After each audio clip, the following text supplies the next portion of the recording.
Justement, la lutte contre le terrorisme, c'est la principale raison d'être du MPCR2 au pouvoir depuis le 30 septembre 2022.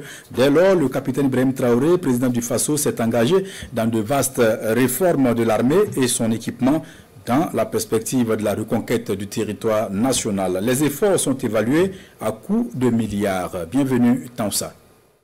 Dès son arrivée au pouvoir, le capitaine Ibrahim Traoré ne lésine pas sur les moyens en vue de la reconquête totale du territoire national. En décembre 2022, soit en quelques 3 mois de gestion du pouvoir d'État, l'armée de terre reçoit du renfort grâce à l'arrivée de véhicules blindés.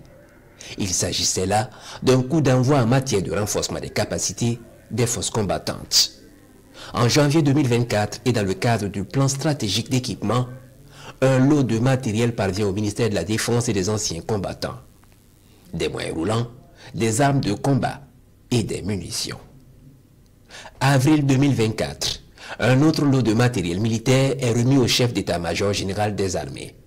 Courant juin 2024, une arrivée de matériel militaire et de génie acquis surtout grâce à la contribution des populations au fonds de soutien patriotique.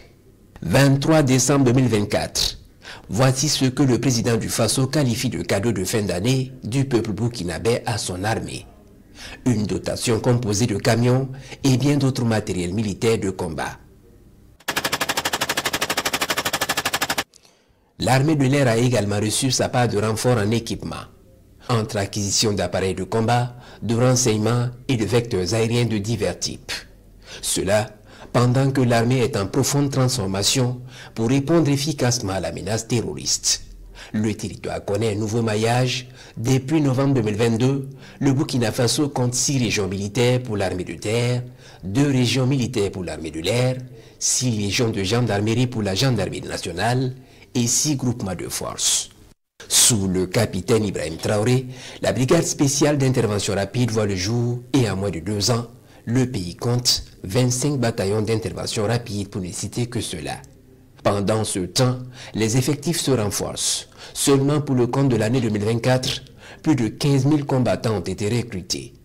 Mais dans la lutte pour la restauration de l'intégrité territoriale, il faut compter sur les volontaires pour la défense de la patrie et les forces de sécurité, y compris gendarmerie nationale, police nationale, garde de sécurité pénitentiaire, eaux et forêts, et la liste n'est pas exhaustive. Le financement de tous ces efforts est principalement endogène, avec une ferme volonté des Burkinabés d'accompagner ses dirigeants pour la restauration de leur dignité.